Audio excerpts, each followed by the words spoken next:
Okay, and to continue, he wanted to know, a person wanted to know what it is that really just like, why I don't have like a person that it seems like I have good conversations with. I could think that the guy is good looking. I could think that the conversations are good, and why is there no connection? Okay? Why is there no connection with people like that?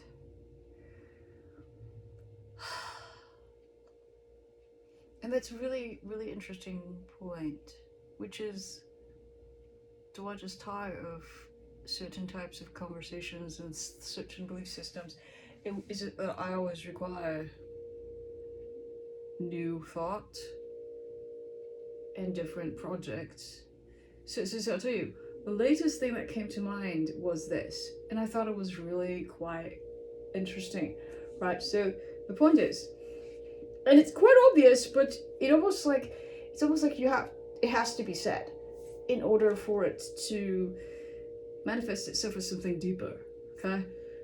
And this was what it was. It was, if you claim that everyone is made equal, you're putting the burden on the individuals themselves to be responsible for their well-being, right? So that's the flip side of equality, okay? You say, well, everybody's created equal, everyone's equal, we're all the same, okay? But fundamentally, we're not all the same. The ages of our souls are not the same. So when people take that to an extreme, which is, oh yeah, you know what, everybody has the right to do whatever because we're all the same, meaning we're all somehow equal, right? You're also placing the burden of, like I said, their own well-being and their own achievements on themselves squarely. You're saying, okay, well, if we're all created the same, if we're all equal, and then your lack of success is on you. Which is essentially a very Confucian philosophy, which is, they say, 人之初性本善，性相近，性相远, right? It means 人之初, like in the beginning when you're born, 性本善, you're innately kindly, or basically you're innocent, okay? 性相近, it's 习相远. It means that if you're close to certain people, right, then your habits will be similar. If you're further away, then your habits are different. Okay, so it's basically talking about cultures. Like if you're in a particular environment where the culture is a certain way, then you're going to conform to that culture essentially. And if you're living further away from this culture, you're going to have adopted another way of life. Okay, so that's looking at things from a very high level and assuming that, I think the implication is that everyone ought to be responsible for their own well-being, okay? Because if everyone's the same and everyone's, innocent, and you don't say, oh, we were all born sinners, we're all born flawed, you're not recognizing the inherent struggles of DNA. Okay, so some people are born with Down syndrome, okay? They really are categorically a protected entity because science recognizes that they have cognitive deficiencies, okay? But if you say, okay, well, if everybody's created equal, and then you say, okay, well, what is equal? Like, is it just something that is a euphemism for everything else? Because I think it is. It's a euphemism for, like, some sort of state where it's ideal that everyone ought to have the same rights. But that type of glazing over reality and individual differences, I think it does a disservice to those with cognitive, people with cognitive deficits, people with physical ailments, people with really any type of disabilities, any type of problems that they cannot help, that is of their genetic form or of the environment that they cannot control. Okay? I think that, pervasively in an equal society where we're claiming everyone's equal, there's actually this insidious underlying blame game. Okay? We blame the victims because if everyone's equal in our society, then how is it that some people fail? We blame them for failing because we don't want to be the ones responsible. So I think from a systematic perspective, we have to figure out a way to say, okay, well, you know what? Everyone has equal rights, okay? But it is obvious that not everyone has the same capabilities, okay? And I think to not as a society, not as a culture, let that sink in, and to really know that, and to really validate the sufferings of those who are without, who are really, some are born crippled, some are born mentally ill, some are born slightly cognitively deficient, some are born dyslexic. People have all sorts of challenges. Some are born short and they might want to play basketball, but it will be difficult, Some are born without legs, without fingers, without hands, without all sorts of things. And so in that, we need to say, we have to, as a whole society, design systems to accommodate and to provide resources for those who are inherently disadvantaged, okay? Disadvantaged by their DNA, okay? Just like those with Down syndrome, or obviously, or those who have diseases where they're blind or deaf, just very obvious handicaps. I think as a society, we consider that poverty is without victims, okay? We think that poverty is of the fault of the individual. Okay? We don't see that it's because society ought to create only systems and ought to only allow economic projects to take place that accounts for it. That as a whole, we need to take care of our least fortunate. Okay? We don't think that way because we have this pie in the sky perception that, oh, everybody's created equal. But we're not. And there are souls who have higher ranks, who need to take greater responsibility. And most of them do, but some of them don't. And this, everyone's created equal thing really gives them that excuse to victim blame. And so, it's those perceptions, I think, that I like just having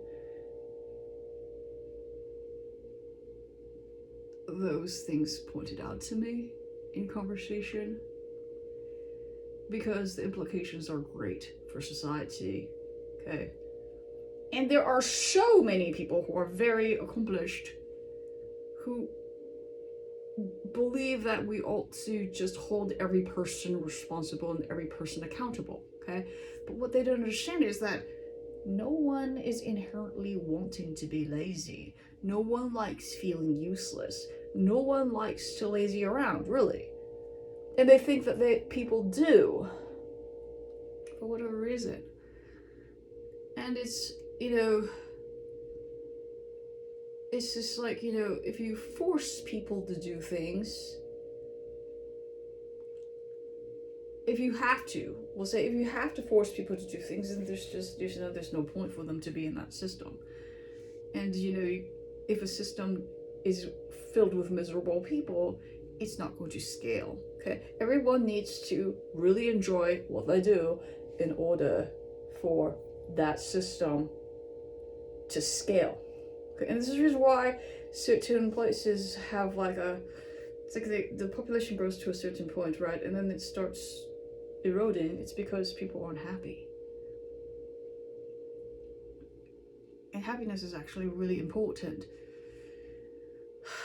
because it gives you an indication of the future, as opposed to, oh, here's how much we can squeeze out of people in terms of productivity right now. Okay, but the thing is, like, if you have to, expend this much effort to squeeze people right now, you're not going to be able to grow in the future. And this is what people are not thinking about. They think about things now, but you know what? If we all have eternal souls, then it should benefit us to have the perspective that we need to build more sustainable systems. Okay? Now, this is all I can ever think about and never talk about. Yeah, unfortunately, that's a problem right now. I mean, if this is a problem right now, isn't it the problem of all eternity? Sure, maybe I have not gotten, a hang of it, or maybe I just move along. Maybe I just move on to the next system, solar system. Maybe I just move on to the next world once I'm finished with this project, and it's just like, oh, maybe that's just how it is, and I just go and live another life in another body, in another form, in another world, and I solve another problem. Okay? So the key point is here, people are like, well, you're not important, we're not going to listen to you because you're one individual. No matter how high your rank is, we're just not going to listen to you. And it's just like, okay, the problem here is this, okay? Okay. Unfortunately, not all beings are created equal because, like I said, different beings have different ranks. The capabilities of somebody who is of a ridiculously high rank are far greater than cumulatively over the population on the planet. Okay? Surely an organization can just poo-poo one person who is a really huge rank. Surely they could. But they will eventually figure out that it doesn't benefit them to do so. Okay? It just doesn't. And at that point, it will be too late for them. Because, if you think about it, the things I say must be real, and it must be true. Because how else would the universe function and perpetuate with eternal souls if there were not a headquarter rank on each and every single one of the souls? You must have some sort of soul ID, and then you would have, a rank attached to that. And it must be verified by some sort of really highly ranked headquarter entity, okay? It doesn't matter if you have your local systems. In the eventuality, your soul is going to have to end up somewhere else, okay? And of course, headquarters is going to check up on every single one of the places that have sentient biological life forms, because that is just what headquarter does. Otherwise, how is the world going to be, not just this world, but how are all multiverses of worlds going to be safe? If headquarter didn't surveillance and monitor all of the worlds, then there could be some entity that arises that just decides that they want destruction. All they want is destruction, It's like all they want to do is destroy things. And there are sentient beings who believe in destruction because they're just like, you know what, we are curious as to how things would work because we think things have just been really shitty throughout all of eternity that we've been alive. Why is it that somebody doesn't just destroy everything and just see what happens, see what will actually arise? And there are a lot of beings who actually support that, and if you allow that to, if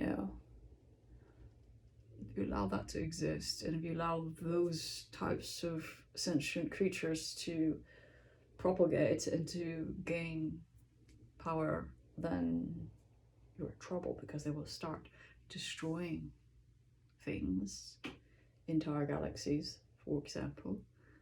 Okay, and it's just like, what is so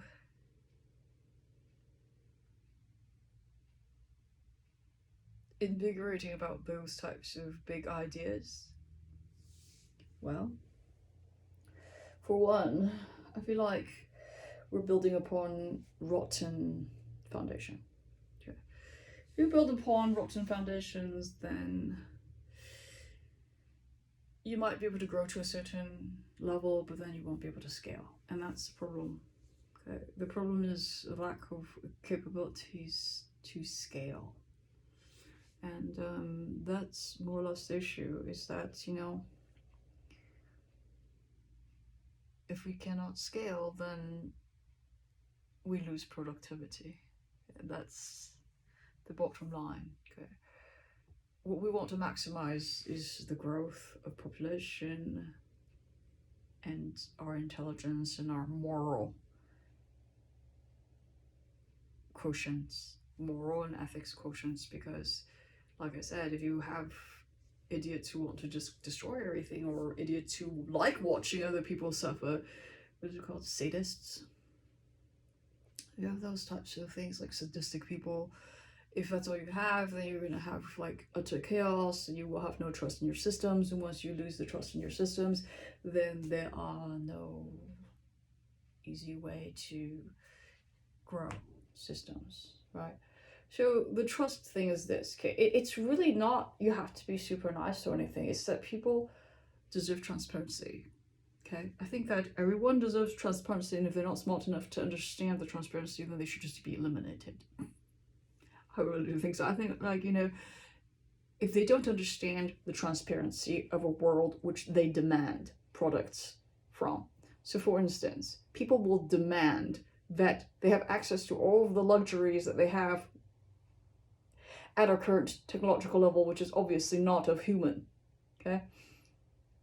If people are demanding that, then they should be open to changing out their expired genetics and going into the heavenly process of being reborn with better genetics that actually are in line with current levels of technology, okay?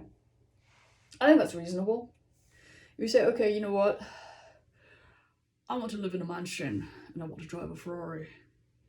Now the heavens are going to be like, well, at your current rank, you're really not going to be able to do that because you haven't done enough due diligence. You haven't helped enough people in this world to deserve that, okay? Which is exactly what it is. You haven't deserved what you want, okay? We have all the technology that we don't deserve, that we have not worked for, okay? We certainly did not create it. Okay, most of us. Now, but you say, I want that.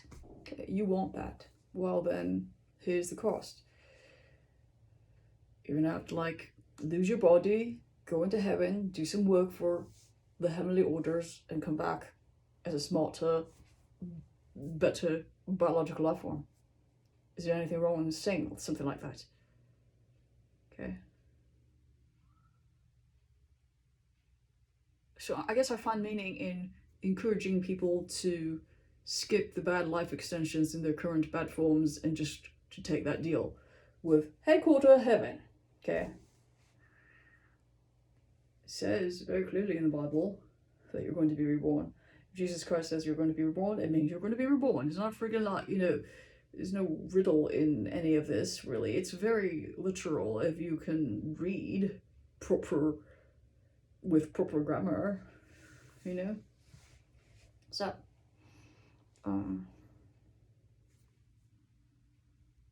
what is so intrinsically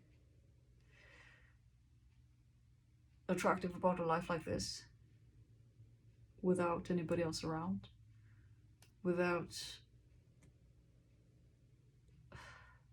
Because I don't like the staleness of having one person around, which is exactly what design is, okay? So the design of biological life forms is that, most humans are supposed to just find one mate and, they're supposed to live a mundane life and just have a life cycle and this and that, right? They're supposed to find inherent joy in that, okay? However, I have all of these small spirits who have died very young to deal with, and I feel like the closer that am to that project, their projects, and the more, they feel like I'm a part of their existence, it helps them a lot, because some of them are very like depressed.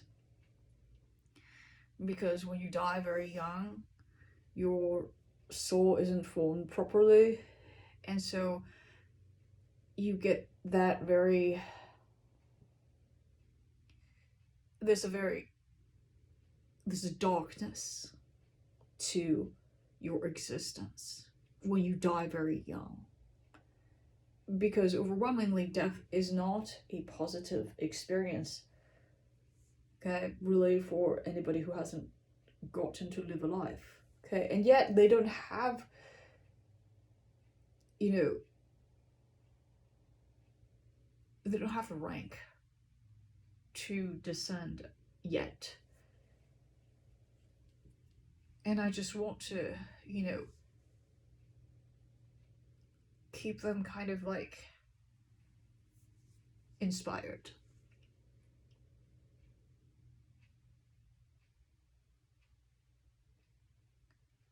I want to keep them inspired so that, they see a future.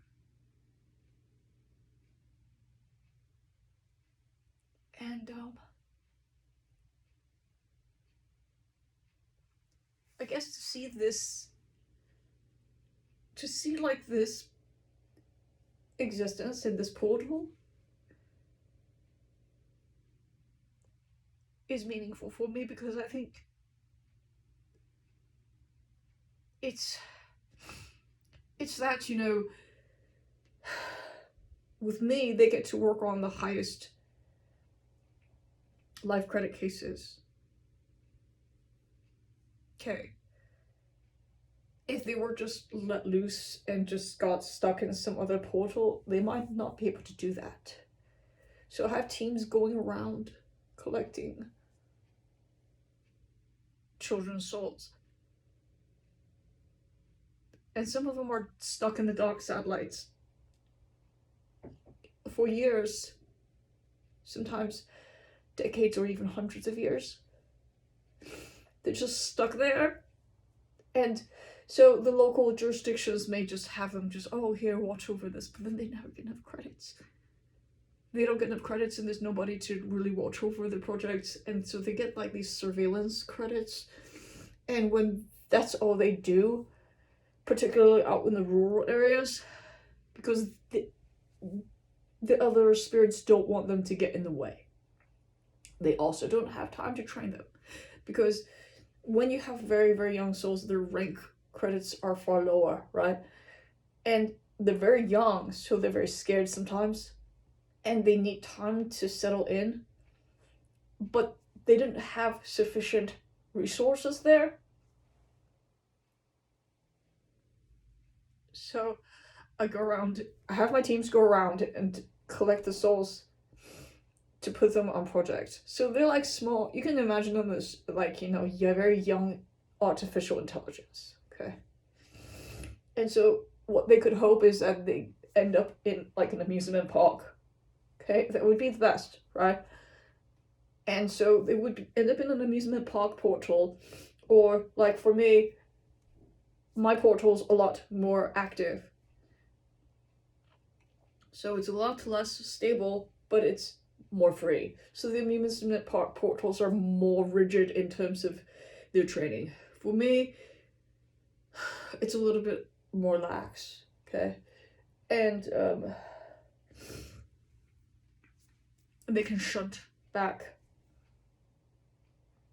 and forth. And because you can imagine, like, a small child who dies of disease or who dies of murder or something tragic, they might have higher ranks than somebody who just lived a really just ridiculously mundane life, who just didn't try anything at all. Okay, they might have about the same life credits as that, even though they died when they were like 2 years old. They could have the same credits as somebody who's like died when they're like 80. Okay. but at the same time, the personalities are not so formed. There's a positive and there's a negative, which is, the really old souls are much more stubborn. Whereas the younger souls, they're not as formed and they're not ready to work. It's like they have to grow with a cohort of other spirits. And so I think, just the problem is the darkness of their deaths. I want them not to be pushed into the portal of, like, Hades. Because that's when everything is really just, like, morose. The young spirits tend to gravitate towards that, and I want them to be happy. I want them to see the light and to see, like, the goodness of existence. I want them to see I can take them to another world. I want to give them that hope. And so I want them to do well. I want them to have a certain level of ambition to do well. And they do. And I'm very proud of my very, very, very old child. Who died 15,000 years ago.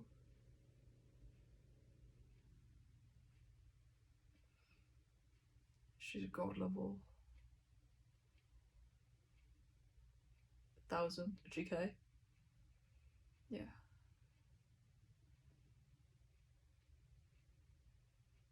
So, I've been carrying her profile around a lot.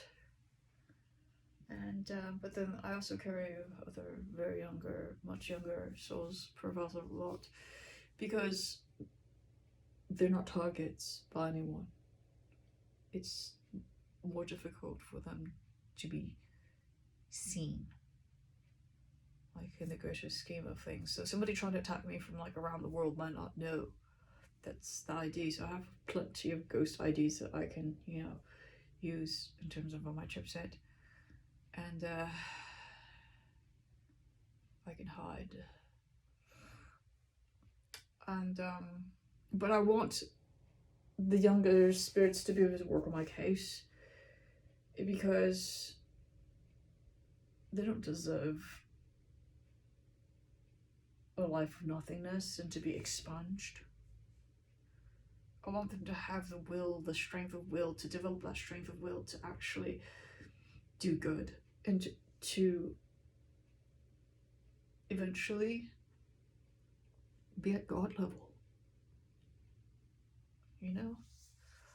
I want that for them. And so, in terms of, like, just people and life,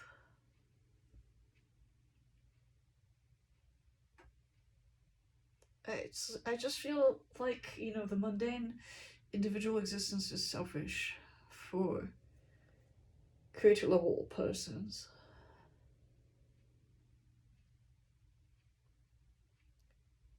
Because they can talk to my split brain. If I'm just kind of alone, right? If I'm in an environment alone, it's easier for them to communicate with me. Whereas there are many. And whereas, like, if I'm, like, involved in some sort of situation, they don't have access.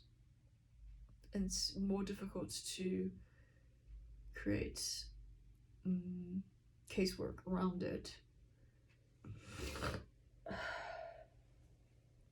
But yeah, I don't, and here's the other thing. I don't want these spirits to be taken by the devil. Okay, because a lot of them do end up that way. And I just don't think that the world needs any more of that. And I don't want the spirits to drift off and to work on that side simply because I think that our world doesn't need any more of it. Like, there might have been a time when I say, what, people are too naive, sure. will, like, you know, introduce a little bit more testing, like to, like, intrusion testing, we'll call it, you know? But this isn't the case here, you know? And when they see the types of, you know, identities, the types of physical forms that they can take once they reach like G0, a god level, then they're happy, you know, that they can work towards that. And then there's like, you know, there's a very like tangible ETA for them to achieve their ranks and whatnot. And I mean, surely, you know, what happens de facto obviously is going to be a little bit rough as compared to something that, you know, one can imagine and fantasize about, right? But at the same time, you know, I think that there's something very valid about these types of projects. Whereas, you know, I just don't see how me being attached to some sort of relationship helps anyone. Except for the people who want to control me. And that's just another issue altogether. It's just not interesting, you know? And so, that's pretty much it. I mean, I think that, you know, people who don't choose this life are fine. I don't think they're selfish. I think that they're doing what they're supposed to do. It's just I just happen to be of a different mind because that's what I do. Okay. If this is what I do and this is my job for all of eternity and all of space, and this is what I've committed to, then other things are not things that I can commit to, right? So always, you know, I always find that the children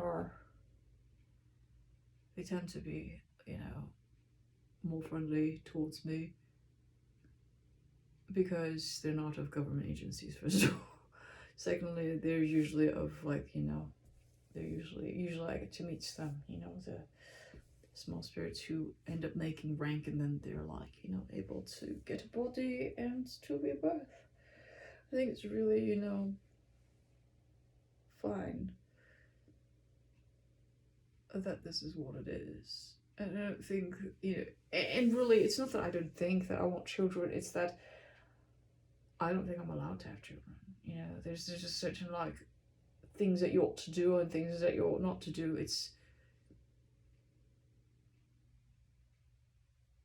I don't think that the world needs new souls who are just absolutely so entitled. Okay? Because I'm not a new soul. Okay?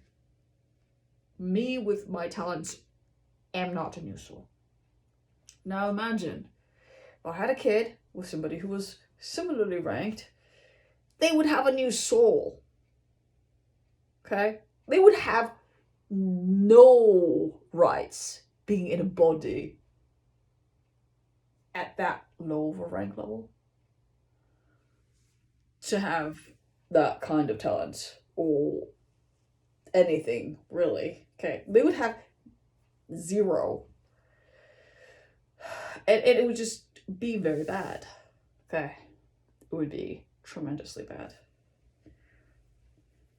Okay? I mean, you can already tell, you know, when you're, like, you know, when you're bioengineered by yourself, okay, you cannot possibly have, like, two, you know, parents with a forebrain that is smaller end up with a child with a forebrain that's larger. It's just not possible. Okay? Genetically, it's not possible. Nobody in my family has a forebrain like this. Okay? Nobody. So then, no, there's just no way that I am of, you know, the type of birth which I just described, which is really, really bad. Like, nobody ought to, as a person who is, you know, a new soul, have perfect pitch. Nobody. Okay? It's just not something that anybody ought to have as a person who is a new soul. And I think anybody could severely, like, just agree with that. So yeah, having my own kids is just like, it would just, you know, I would just have a really big problem with that. Yeah, so like, I don't want a new child, like, you know, that's just not something I would want to do. Because I don't want to burden, first of all, I don't want to burden, like, you know, a new soul with that type of thing. Like, what are they going to do with it? The reason why the God-ranked people, the creator-ranked people, have any type of sort of talents at all is because they have to prove themselves and they have to do work. It's not because they're just like there to, you know, be like an intellectual jerk off, you know. It's not for mental masturbation, okay? They don't exist. They're like, the intelligence doesn't exist for that. Okay, they're supposed to do work for greater society to improve. It's really not. A lot of it isn't even to improve. It's to fucking solve problems. Okay, it's we as creators of creators of creators of creators of creators have created something of which resulted in all these negative consequences and all the suffering for people. Okay, we are responsible. Subsequently, there's nothing I can do but to be responsible. You know, so what I'm trying to tell you is, so the question is like very loaded, which is, oh, why don't you like this guy? Because I'm like drowning in this, like, you know, problem. So basically, my brain should not be used for anything other than like solving problems of creation. Essentially, is what I'm trying to tell you. And if I'm not solving problems of creation, then I'm not doing my job. Okay.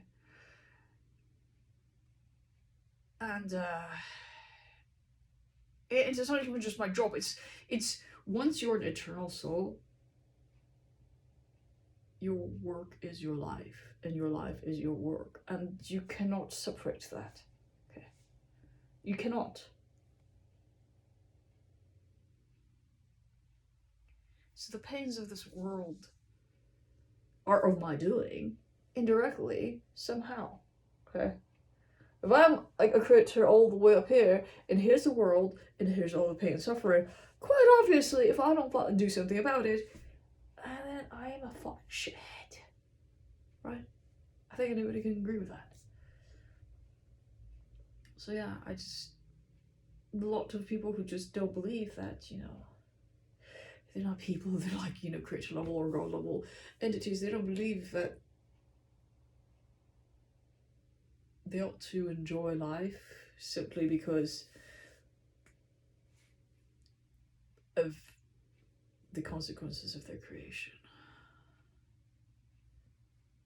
And so it just frustrates me and pains me that, you know, there are so many delays, because every moment that, you know, the optimal solution isn't put in place and people don't act on it, there's some small child who dies, or is tortured, or sexually assaulted,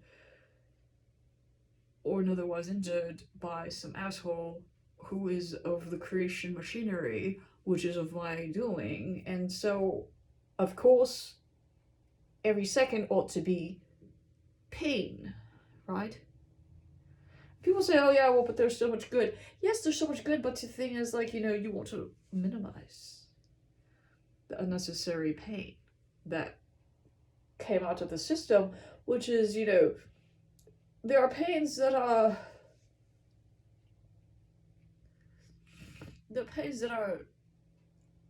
of nature, right? But the problem is right now, in the human biologic, the pains are not of nature, it's of a combination of just bad high-level entities which creation machinery has not managed to stop. And has allowed somehow someone underneath this, in this hierarchy, someone let this shit go down. Okay, and if it's that, then we have to constantly, like, anything higher level has to constantly be processing all these problems to figure out how to solve them. Okay, and this is like, and you realize, oh, you know what, unfortunately, like, human leaders are just, they're just overly, like, sensitive.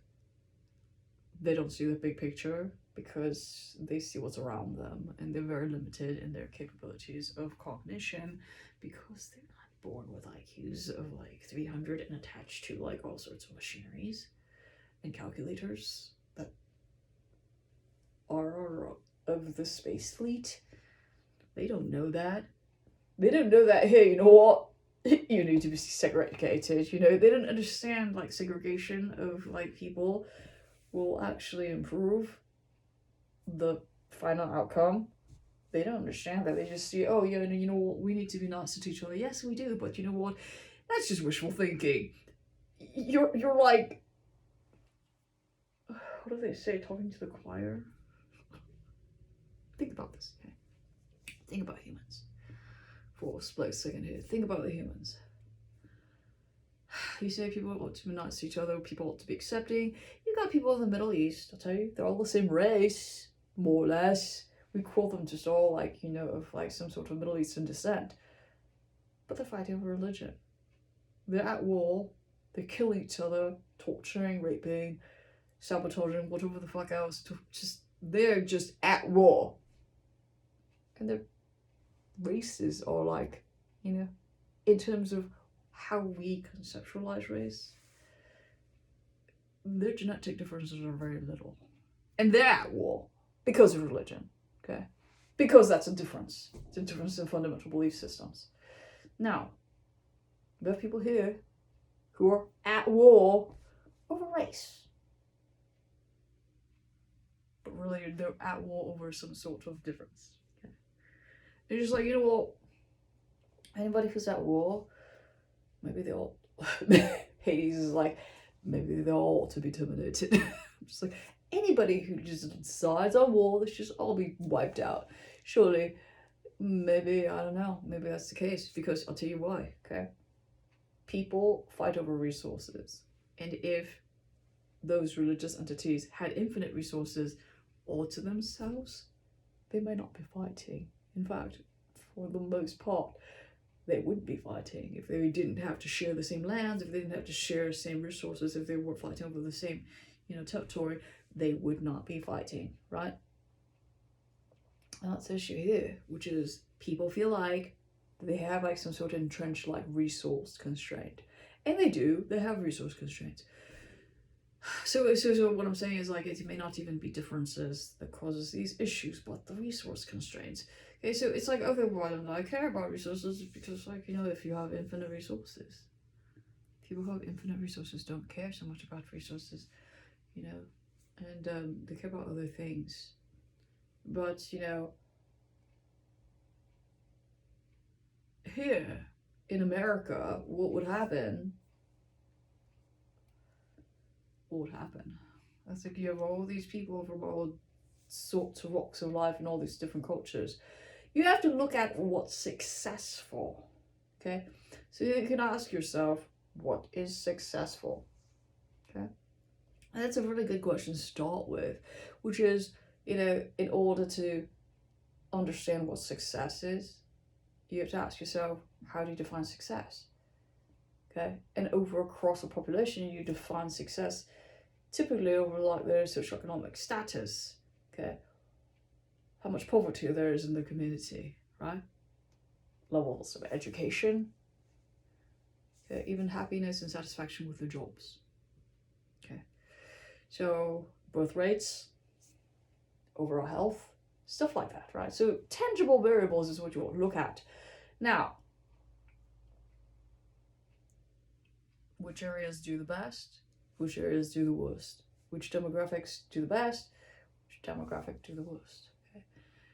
And unfortunately, this is very complicated because there are certain demographics which have artificially been propped up. How are they artificially propped up? You say, well, I know that, their souls were reborn, and because they have a higher rank and because in their past lifetimes they've suffered, they've been given some sort of package of like some sort of deal, right? They're reborn with some sort of something. Yeah, economic incentives. God. Okay. Now, if we just set that aside as something to just consider as a grain of salt, then we can say, okay, well, you know what? They're Indian Americans. Okay. Brown. They're brown. It's true. Okay. Now, they have the highest average salaries, average income in the United States. But they come from India's upper classes, which are like the religious leaders and the educators and the warriors who are like, the generals' descendants rather than like, the foot soldiers' descendants. So when they come here, they're highly competitive because the immigration that comes here from particularly India are of the elite. Yeah. So of course their income is very high. And you could say, well, you know what? They're a minority. Yeah, they are a minority. And they're also dark-skinned. So then you have these variables and you say, oh, you know what? It's not just dark skin that is causing issues, right? It's not because they're any darker than anybody else or any lighter. It's not because of this. What I'm saying is the color of their skin is not causing them to not be successful. Okay. And so then the racist people, or the claims of racism, okay, the people who are, who have the racism agenda, they want to divide the country by like accusing everybody of racism, right? That agenda doesn't hold water anymore, right? Because then it's not just race that is issue, because then next is like, oh, East Asians, yellow, we're yellow, yellow people, brown people, yellow people, they make more money somehow than the average person. So then you say, okay, what is it then if it's not simply the variable of the color of your skin and that you're different from the majority? What is it? Okay. What are the variables of success? We look at them, they're segregated. They live in pockets. Okay, most Asians actually live in pockets. They like have nearly their own cities because there's actually quite a bit of Asians in the United States now. Okay. So the South Asians, like the Indian Asians, and then the East Asians, which are the your Koreans and Japanese and Vietnamese and Chinese people, Taiwanese people, and Mongolian people even. Okay, so those people, they have fairly segregated cultures. Okay, and then you say, well, what does that do? It means that they're not fighting over resources with the majority. So then you ask yourself, okay, why is it the majority is not so negative towards them if they're not fighting? And it's because they're not fighting directly with the resources. I mean, and I'm not saying like, oh yeah, we should all step aside because we're minorities. In order to be successful and to earn a high income, we should just step aside. I mean, sure, okay, but the thing is like, you have to realize the white majority is entrenched and they were here first. They're established, they're here first, right? And so for the people who came later, right, it's a little bit easier because you can say, okay, you know what, we're latecomers, we'll just let you, here you are, we're not gonna like, step in your turf, we'll just work around you. Okay? Which is, fascinating in a way, because then they're like, oh, you know what, we'll do things that you don't want to do, which is exactly what Asians essentially tend to do. We don't come from cultures that are confrontational. Okay? It's just, I think nearly all Asian countries have cultures that are not confrontational. So it's like, okay, here's a majority, we'll just be here, and that's it. Okay, we'll just work our asses off by ourselves, doing whatever the fuck it is that we do. We'll just be here on the side. Okay?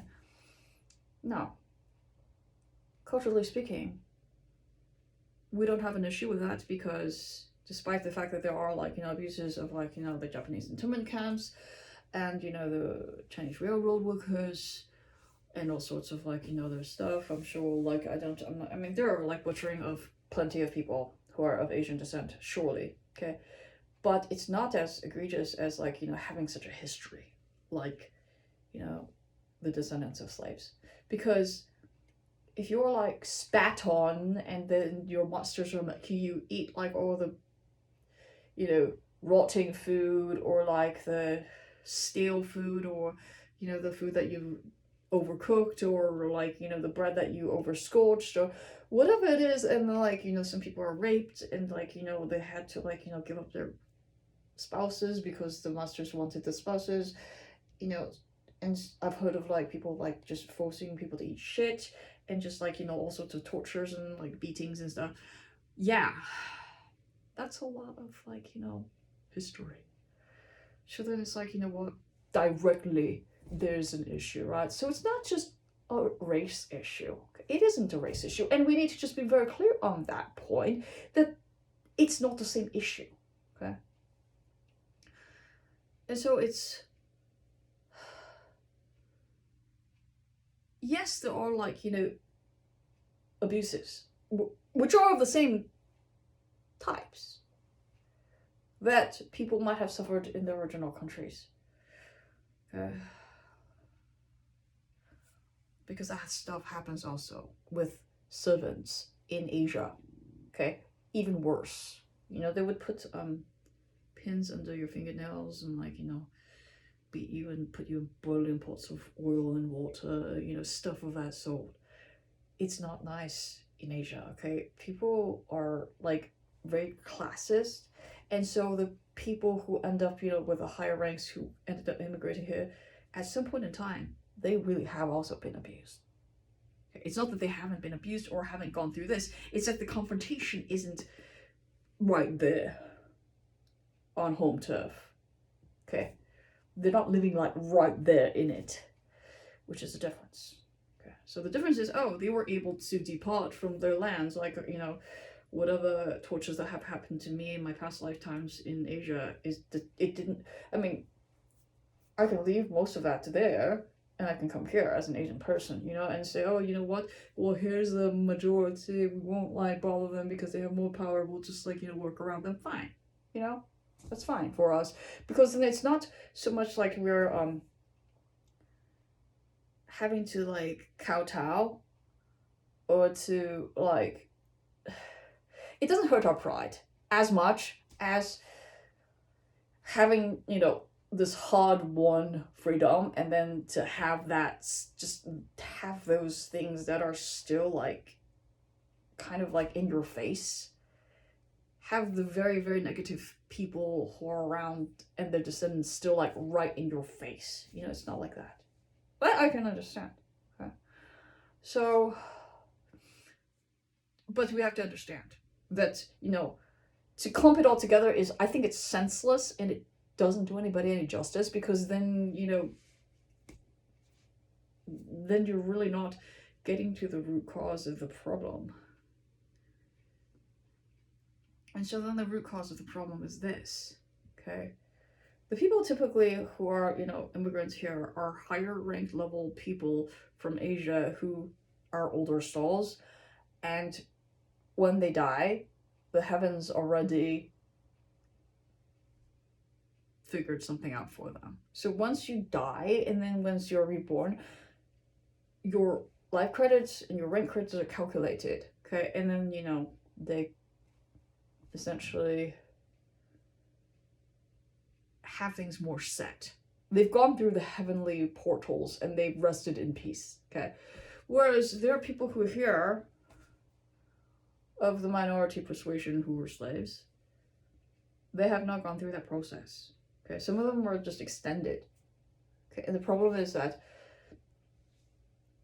I don't think that it gives them credence. I don't think that the system has given them enough credits, essentially. I think that's, you know, the only way to getting life credits that are legitimate is through death. You have to enter the death portal, you have to enter through heaven, and you have to be reborn. Okay? No church life extension and any sort of thing of that sort. No government portals, no like anything of that sort. I don't think it works. I don't think it gets rid of the bad blood. I don't think it gives you everything you deserve, which is actually more important. I don't think people are getting what they're deserving because they chose a life extension, because they chose the government path. You have to choose a path of heaven. There's just no, like, you know, ifs, ands, or buts about it. Okay. However, we can go back around, which is, okay, so,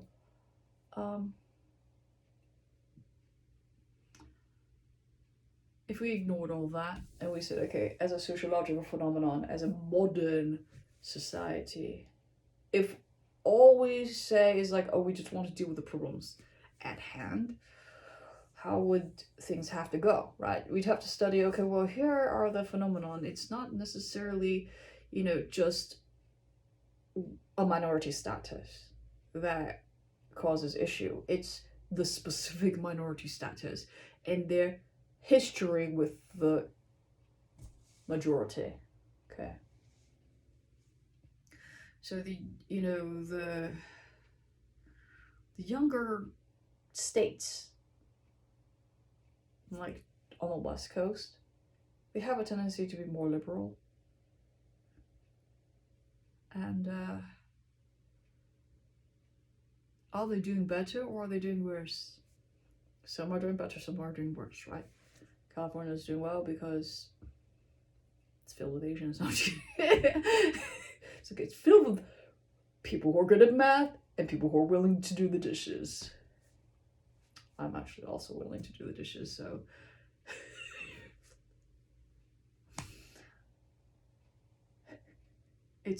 I'll tell you what it is, it's this attitude, and sometimes, you know, the problem is that you've gone through so much, you know, egregious pains that, you know, you're no longer willing to just, you know, let people run over you, and sometimes that's how it feels, you know.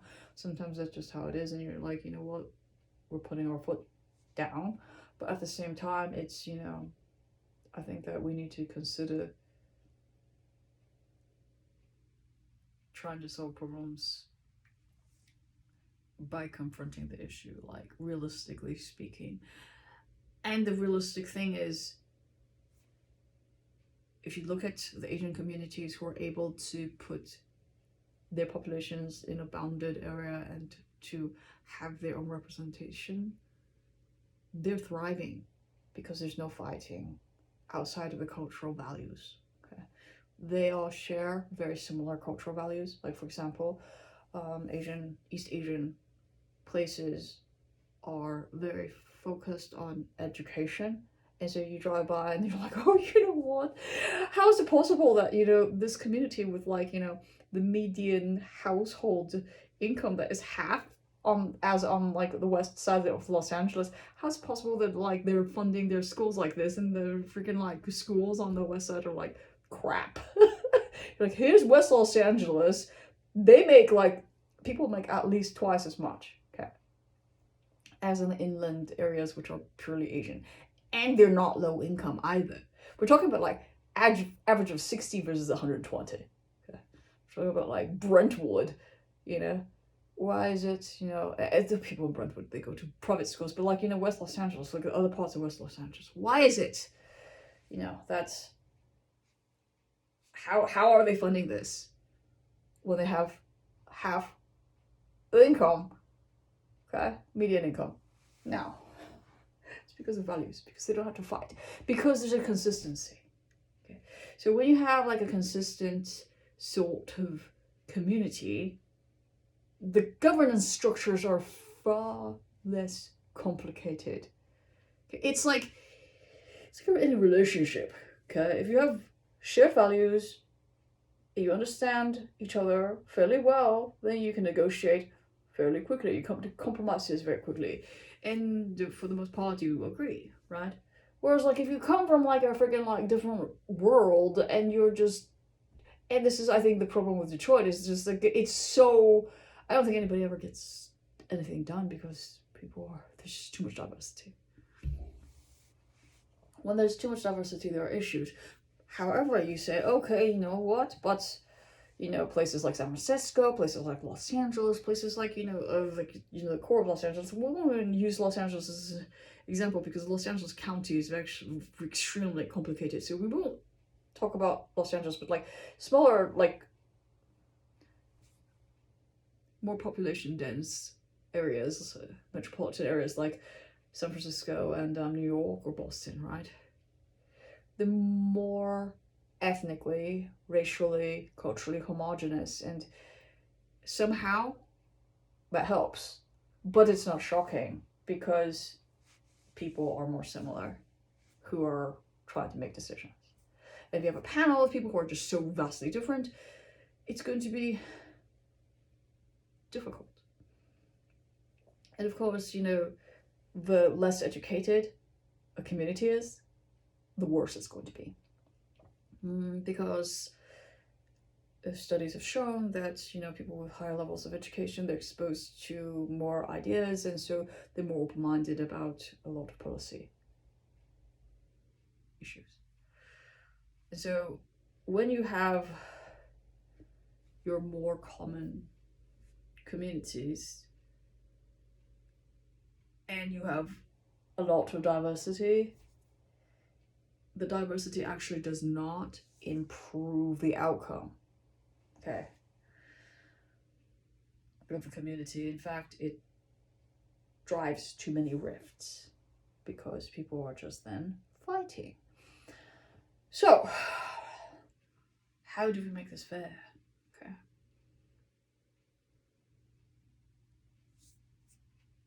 I think that number one thing is that people need to acknowledge and accept that we're not all born equal, and that poverty is a phenomenon of being a victim of the system's miscalculations. And those miscalculations are willful. Okay, so it's the people who have power want to victim blame, and so they've created systems where they don't take care of those who are at the bottom. Okay, they don't want to incentivize people to be at the bottom, essentially. They want to disincentivize, and they want to, like, essentially point the fingers, wag the finger at people who are poor, who are without, who are unhealthy, who are this or that. Okay, it's absolute victim blaming, and unfortunately it doesn't work out.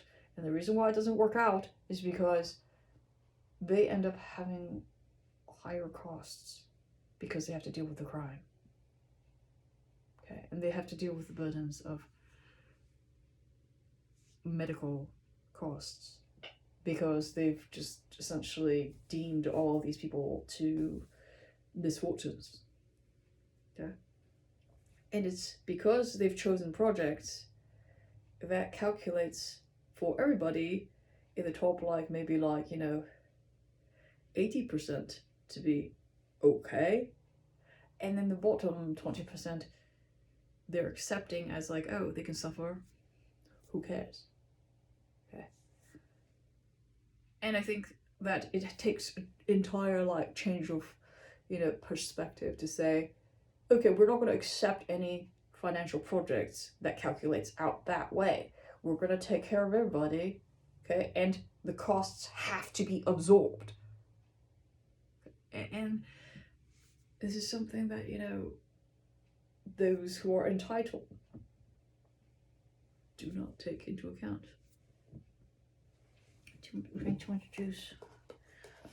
I have to drink more green juice, Jesus. This is my second green juice today.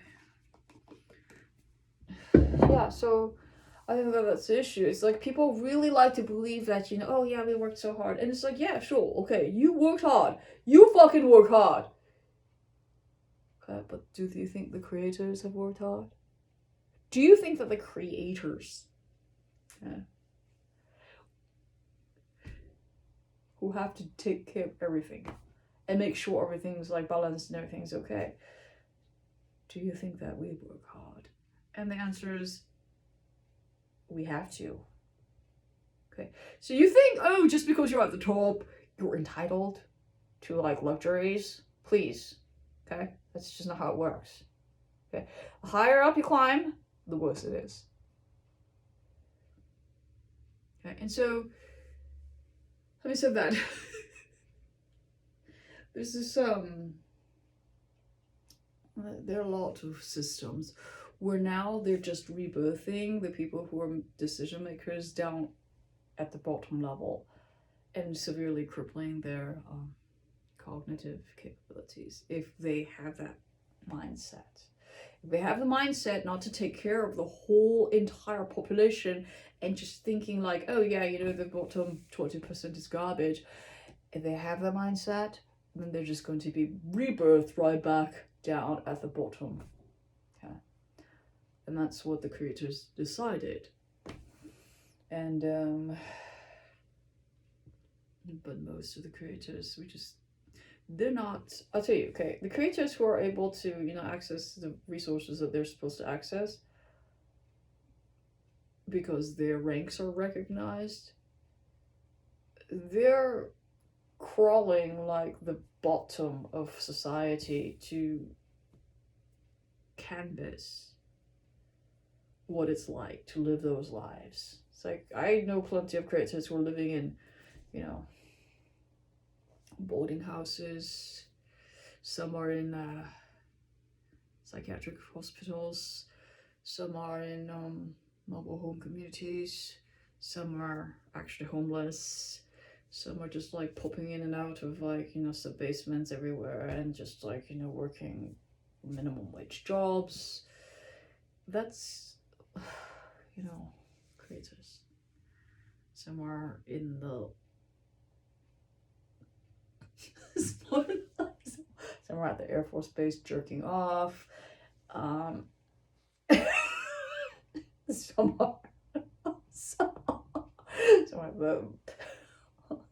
are DTW doing that also. Okay, so I tell you, okay, it's not an easy situation for anyone, okay? It's just, I don't know how else to put this, but, it's like, I'm not going to say people ought to stop fighting, okay? Because that's just wishful thinking. It really is. It's just like, oh, take a look at everywhere else. The Middle East is such a fun, like, Africa also. People just fighting. They just had a ceasefire. However, it's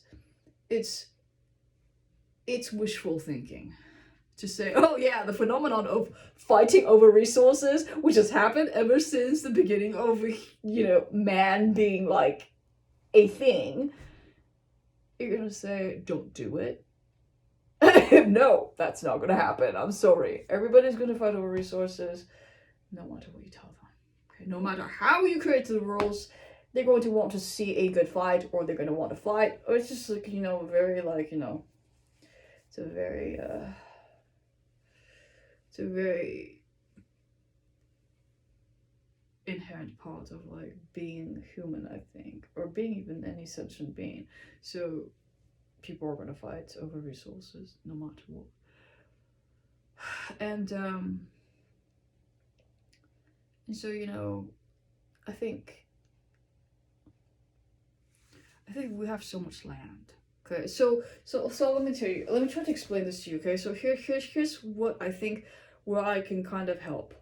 I think I can just say, you know, from a headquarters perspective, right? This is the issue.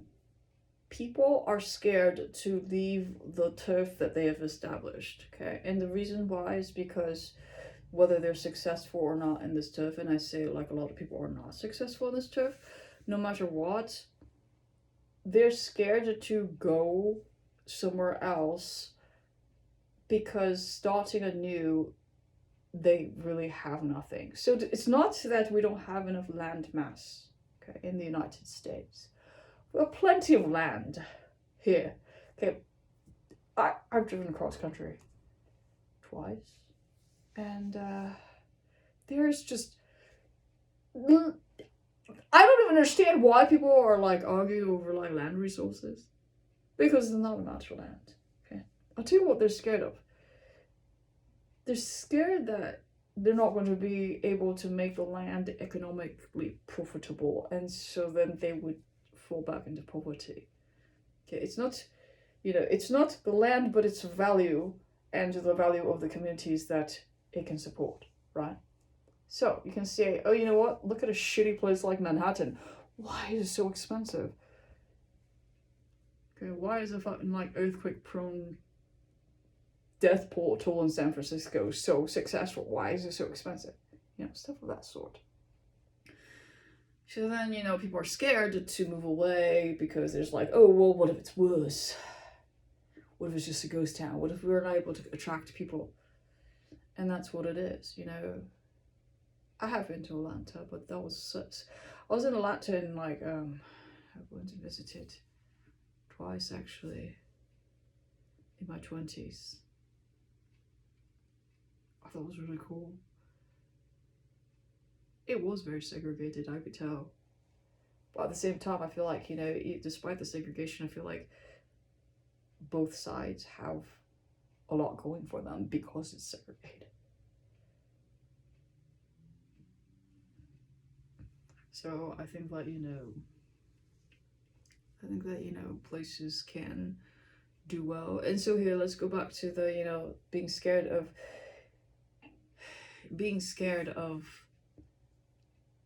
a place not doing well. And I'll tell you why certain places do well, certain places do not, okay? It's the rank of the heaven portal person who guards the area. So, you know, the Bible says there are lords, right? So there's like a lord that's attached to the heavens who has access to talk to the heavens, okay? They have... So you know, have you ever heard of like somebody being excommunicated, right? It's literally, they're blocked off from the heavens portal that goes upwards. But you can see I'm obviously not excommunicated. In fact, I'm like the opposite of like, you know, being excommunicated. I'm just like, I'm getting flooded by the Holy Spirits. Okay, there's just too many of them, right? There's too many freaking gods in my head, too many creators, they need to fuck off sometimes. So yeah, so I know, okay, I should know. The demon gods too. So each area has some sort of entity, so a person entity, meaning the heavens, the son of heaven or daughter of heaven or some entity of heaven is born into a body. Okay, they have a high rank, some sort of ancient soul, if you will. Okay, and some of them, they like money, and they're not of like the heavens portals you would think like are like, you know, some of them are kind of greedy, but they still attract a lot of money. And then some are like really pious, and then so they make things different. So you'll see like the highest ranking person of every area will still attract a lot of population, and the population is that which generates economic activity, they spend money, etc. Okay. Now, people are worried if they leave a specific place, they won't have that. Well, I think headquarters can promise that. Okay, so they will send a representative from the deep state that is a representative of the heavens, portals, who will guarantee you specific entities from heaven to make sure that your city that you start anew thrives. Yeah. So essentially, you have to have a fairly robust population of very highly ranked heavens agents in order for an area to be economically prosperous. Okay. And Manhattan has a lot of that, which is the reason why they are prosperous. And different areas in the world are prosperous because of that. It's not, and let me just try to explain. Okay, places where there is positive energy, it blocks out the negative. Okay, and typically, if you don't have the positive energy there, people get bad ideas because they get lazy. Okay, so if I say, oh yeah, you know what, let me just be a prostitute, why not? Okay, why not? Why shouldn't any woman be a prostitute? Okay, well, the good energy would just block that out. They say, oh, you know what, there's so many other things you can do, and then they'll like, set you on your way, like, to do better things, like, the girls. I'm not saying like me personally, but any girl, not like this old lady, but so then it's like, oh yeah, you know what, we could make a lot of money on OnlyFans. But, then the good energy would drown that out and be like, no, I don't think so. I think you should just go, do schooling, or like go be a therapist, or like, if you really want to touch people, like be a massage therapist. It's like, don't be a prostitute. It's like, oh, you can make decent money being a massage therapist. Will like, we'll make sure that, everything's going well. Not to say like being a massage therapist is in any way like akin to being a prostitute, but like, if you like working with your hands, that's the one thing that you could do. Okay. All right. So it's also the entities that like prevents like massage parlors from turning into prostitution rings. Okay. So the good energy is there to block out the bad energy, whereas like places where they don't have good energy, turns out like the parts of Detroit, where there are highly ranked demon gods, and then there's like high levels of crime, and the enterprises are of the shady side, which is fine in certain areas. I mean, you don't want like to have a boring society where there's just absolutely nothing bad. Okay. However, I've heard, like for example, like on the dark channels, they tell me not to go into the like they said don't go into the rural areas. That's actually very dangerous. They're like, oh, you think that these rural people are simple? No, they're really, really twisted, and there's very, very bad things going on in the rural areas. There's lots of rapes out in the middle of the boondocks. Do not go there by yourself. Okay, that's what they said. Okay, I said do not go there by yourself. Okay, stuff of that sort. Okay, so I think that society, because it doesn't recognize the spirit realm and the age of souls, they don't understand why certain areas are really, really expensive. Like, oh, why is Hollywood so expensive? Why are the people like, like so beautiful, so beautiful? Okay, so like, why are they so beautiful? Like, and why are they so talented? It's because the souls are very old of these people. Like, they're so old. Like, you don't understand how old these souls are. Like, they're like gazillions of years old.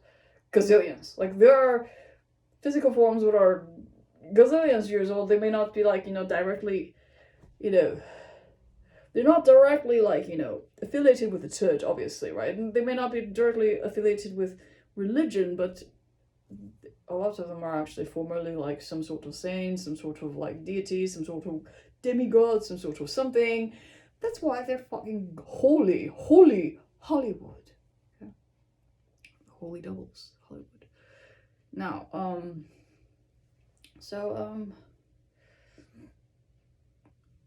was I gonna say? Oh yeah, so yeah, the only thing that you can say is like, what, the communities that will be willing to move, The heavens are not strict in the sense that, they're not like the threatening religious orders. They're not. They're like, okay, well, they're more rationalist than anything else. Okay. They just want people to abide by the rules of essentially the Ten Commandments, which are straightforward, and it's not even that they didn't want you to recognize that there are other deities and gods and whatnot.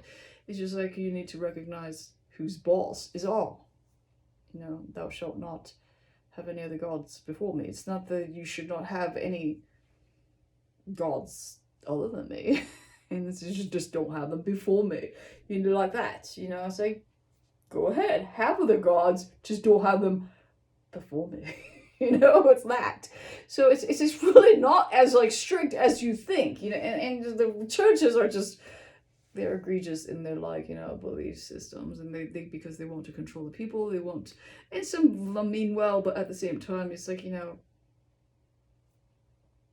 it's, once you start threatening people, everybody gets paranoid, and then it's just like, oh yeah, we now live in a police state of the religious order, and no, that's not how it ought to be.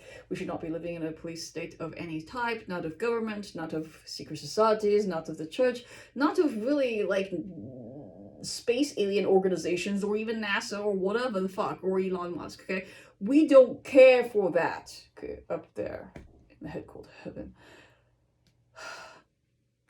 God did not create you with free will so that fucking like shitheads can bind your brain and force you to be a puppet, or force you into certain organizations. God created you to be free, to test God's DNA that God engineered for you. God is selfish. What can I say? It's like the Creator created you so that you could test how you are as a free animal. Okay. That's the test. Which is the reason why you're born a sinner. Go sin. It's fine. Essentially. You're flawed. You sin. Fine. Okay, but you should avoid it. Try to do your best. That's all the Creator has ever said. Okay. Love me. Try to do your best. And that's it. He didn't say don't fuck up. Just like all the other prophets, or what is it, apostles, they say try not to fuck up. Try. That's it. Try not to fuck up. But don't do it repeatedly. That's all. Because think about it this way, okay? A creature creates some sort of entity. Do they want artificial constraints on that entity? Okay, let's say, okay, if the Creator meant for you to have artificial constraints on you, then why didn't the Creator just create robots with artificial constraints on it? If creators wanted that, they would just have made a simulation. They would not have made live creatures and let them roam about freely. Okay? So the Creator never intended for anyone to be constrained in that sort of way. You ought to behave as you believe best benefits your situation, your society, how you believe the world ought to be, stuff of that sort. The Creator wants to know what the DNA that he freaking coded does. Okay? In the environment that has resulted of his creation. His and her. Because. So yeah, them. So yeah, I'm pretty much finished. I just don't see how it is that people are like, it's very frustrating, okay? I have cradle skull, I'm not kidding you. Okay, look at this. Oh, sorry, it's called cradle cap. I'm starting to get cradle cap. Can you hear me? Cradle cap. I'm starting to get cradle cap. Oh, I hate cradle cap. Yeah, I get cradle cap a lot. It's very funny. Oh. So yeah, so I'll tell you, right before being a creator, I'll tell you what the last rank before creator is, okay? It's called a pinhole. Okay. You know how a pin hits you? A pinhole. All they do is to go around as little babies, very young children, and die. they go into these really dangerous families where like people are like possessed by demons, by demon gods, and they don't know. Okay, so what they do is like, you know, and they travel around, okay, and like they get swapped in the hospitals, okay. So like they might be like, you know, known entities that are like really entrenched in evil, like very, very, very bad, like very highly ranked, you know, affected like bad evil stuff. And so they slip the headquarter pinhole ranked baby into the situation and see if the baby is abused and dies. Okay. And the baby is fully sentient. It's actually an adult. Okay. So then the baby is able to control everything in the environment and is ridiculously high rank because they're right before the creator level. Okay. Why do they do this, do you think? Okay. Because there are very high level rules that says creator level beings cannot affect the well-being or control in any sort of way anything on earth. Okay. We're not allowed to. There are rules. Because the epitome of creation is to have created something that is natural and self-perpetuating, that automatically regenerates itself, automatically fixes itself, and that is the goal of creation. Okay, that we no longer have to micromanage anything. In fact, we don't have to manage anything at all. Okay, so so there are rules of creation, which is we're not allowed to tamper, because if we tampered, then everybody starts tampering. If one creator starts tampering, the other creators start tampering, and then we have a huge mess of like just everybody getting into each other's hair because they're different populations created by different creators. Okay, now, and so the pinhole goes into the situation where like, you know, it's very dangerous, because there's like, you know, still evil entities around, and I say there's evil entities around because there are insurgents, they're rebels, okay, who are very highly ranked. Okay? They don't agree with the rest of the creators, but they are creator level. Okay, there are creators of the devil who are at a very high level. They're countering the status quo. They're countering the rules that we set. Okay, they're necessary, but at the same time, it gets out of control. Okay? So when that happens, we set the pinholes in, and invariably, it will end in the death of the baby. Yeah, and when that baby dies, that is when we're allowed to fix that situation, because one of our agents died there. If the Heaven's agent dies on the Devil's turf, that's when the creator level entities can demote, not the creator level, but above the creator level entities can demote the creator of the devils. Does that make sense? So, complicated situation, I know, but it's been 90 minutes.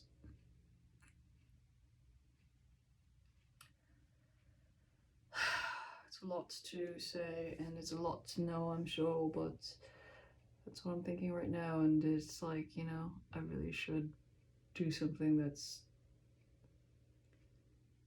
more polished. I think the time for brainstorming is over.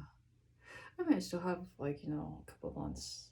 So I started working on a book with Diogenes, who had died in February of this year. So I have November, December, and January. I have 3 more months, 1 quarter left of the book that I'm writing, and then I think I will start doing something else, like that's more polished, because I feel like it's so chaotic. I still feel like I'm like in this like sea of chaos. I have so many things that I wanted to get done, and it's just like I go back to the list, I'm like, I haven't really done any of this, and it's mostly like, oh, I need to learn how to do this or that. But the thing is, like, with all the attacks on my chipset, it's really nearly impossible. Like, my finger is still, like, you know, it's still swollen. Okay? I'll tell you something. Somebody set them up because of my rank. They set them up to do this so that they could, like, clear the situations out. Clear the double situations out. So basically, if a creature level dies, it's even worse. So the pinholes' jobs are to die, actually. So they go into really difficult situations, and they monitor and they do a lot of just that type of work, right? And so their goal really is to die. And the creatures' goals typically are not to die, but it's unless they really want to change bodies, in which case they might drop a body in a project, on a mission, you know, of that sort, and then it's like, oh, you know what, this is very bad, and then something very bad happens to the people, you know, who harmed them, and that's the only way that we can affect any change in the world legitimately. And even then, it's really, if you're at a creator level, they're going to, like, you know, a creator level who dies, there are going to be a lot of questions, meaning the headquarter entities will ask a lot of questions. And there's going to be a lot of investigations. It's like, okay, here's a creator. Why did this creator die? They're not supposed to die. Why did they die? Okay, did they do this on purpose? Was it like, you know, it was like a mission? There's going to be a lot of investigation, okay? It's not as though, like, oh yeah, here's God and God knows all. No, within the, you know, grand scheme of the God organization, it's a lot of, like, it's like God cutting off, it's like the right arm cut off the left arm kind of, like, situation sometimes. Yeah, so yeah, that's why they're in the world. In the beginning there was the word, and the word was God, and the word was God, right? So basically there was, the God is only governance entity, and God is for the people. Okay, God is for the people. Not to say, like, you know, we all not to believe, but, you know, it's to the active agents who have ridiculously high ranks that are, like, able to legitimately bioengineer themselves and their entities. It's a little bit difficult for us to work, but at the same time, when we're being attacked, like I am right now, then I can actually do something. I can inflict pain. We're testing these stupid chipsets. It's so fucking annoying. Like, you didn't understand. Okay, we're testing chipsets. And the creator levels are testing these chipsets, and Jesus Christ has the. Tell you what, okay. He also has this open chipset, and because of my case, so we have, like, a lot of you know, biblical characters, okay, with the same chipset technology, and they're currently testing to see exactly how much, like, free will they have, and they're not. They're finally understanding, because I'll tell you, okay, some of the like, former saints and stuff, they didn't believe that somebody could just be, like, a complete puppet. Like, they didn't believe that I had zero, like, I have zero, like, you know, ways of controlling myself, like, particularly when I was when I was not activated, right? They just didn't believe that, and so they had to so headquarter put these same chipsets in them and sent them on their ways. And they were just like, oh shit. It's like, oh well, you know what, I understand when saints want to have butt sex. I mean, that's just how things are, you know. When you want it, you want it. It's like they couldn't understand. Like, oh, you know what? When somebody has access to your Neuralase, and you have multiple Neuralases, multiple chipsets, and they're running, like, specific code over multiple chipsets, there is no way, okay, that you could just say, oh yeah, I'm gonna have control over this. There's just no way. Okay, and so they finally starting to understand, like, the old guard religious orders, okay, they got these chipsets now, and now they're starting to understand the severity of the issue. Okay, they were just like thinking, oh yeah, you know what, if you're of God, then, you know, there's no way, like, anybody can, like, you know, be made to behave this poorly. It's like, no, that's not how it works. If you have these chipsets and they run, like, you know, if you have multiple chipsets and multiple neural laces and they're running the same code in parallel in your brain, there is just no way, I'm sorry to say, okay, there's no way you can behave properly, no matter what, okay? And this is, you know, a lesson in, you know, a lesson in modesty, no, a lesson in, what's the word, not modesty, like I don't even know what the word is, the lesson in being, like, you know, empathetic, I guess, in a way, you know? To be empathetic and to be forgiving of others' quote moral crimes, because most people cannot really help what they do. Okay, there's very little free will in terms of, like, you know, between your genetics, which is of the creator, so whatever you do is of the creator, between the genetics and the environment that, you know, you cannot control mostly, okay, between this and that, it's, you know, you cannot, I don't want to say entirely that you cannot be faulted for things, but certainly there are, if you have, like, multiple neural laces and multiple chipsets that are running the same code, you really cannot, so you really cannot, you know, control certain things, okay? And also what they've been doing is that they've had like the holy persons, okay, they've been saying and forced, like, headquarters has forced the holy persons to go on clandestine operations missions to investigate certain things, okay? So then, you know, they don't feel like, you know, having sex is like the end of, like, the end of the world, like, oh, if you have premarital sex you're gonna, like, go to hell, or like if you have extramarital sex you would go to hell. They have to investigate that, because it's like, okay, well, you haven't done it before, then how do you know it's bad, you know? And it's really the case that headquarters has, you know,